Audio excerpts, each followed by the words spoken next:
Okay, we're reading to you today from the Youth Companion magazine, September 7th of 1893. Always got to say 18. I always want to say 19.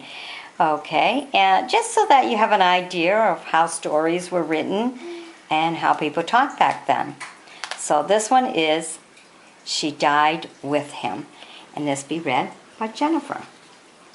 Jennifer's my daughter, in case any of you want to know. She died with him. Dr. Junker, a scientific explorer, traveled through Africa with armed escorts accompanied by his native attendants and carriers. He had brought from west of the Makawa a pair of red-tailed gray parrots. Their wings being clipped, they were allowed to go about freely in the enclosure. But the queen, who was specially attached to Dr. Junker, would perch half the day together by his side. Unfortunately, the pair came to a tragic end.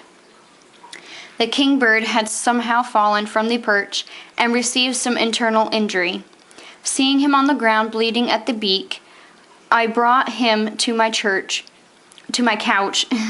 and laid him first on one side, then on the other, to give him a little ease.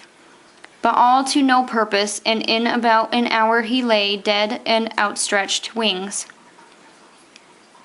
Meanwhile, the queen parrot, who had probably witnessed the accident, came in and began to behave in a most extraordinary manner. First she imitated to the life all the movements of her dying consort. Then she crouched at some little distance, changing her position whenever he did, sighing, laying down her head, now on one side, now on the other, in short, acting exactly as if she were suffering from the same injury that he had befallen her mate. I kept my eyes riveted on the inspirable pair, and my amazement soon changed to a feeling of deep sympathy. The paroxysm of impulsive imitation lasted long enough to produce a marked effect on the organic functions of the little creature.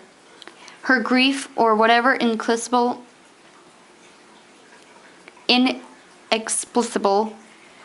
influence it may have been, caused such a profound disturbance in the system that the vital action suddenly ceased while she was yet mourning the loss of her companion. Without heading the risk, she had drawn so near the fire that I was obliged at last to remove her to a place of safety. But the end was already at hand. She refused the most tempting morsels, and within 20 minutes of her partner's death, she had breathed her last gasp. What are we to make of this far from solitary case? By what name shall we inscribe the puzzle? Imitative impulse, instinction, heartbreak, sorrow, for the dear one, what shall we say, caused the death of our little gray parrot? Oh, that's so sad. But that's what true love is all about. You just can't seem to live without the other. Stay tuned for more. Be sure to sub me. Bye-bye now.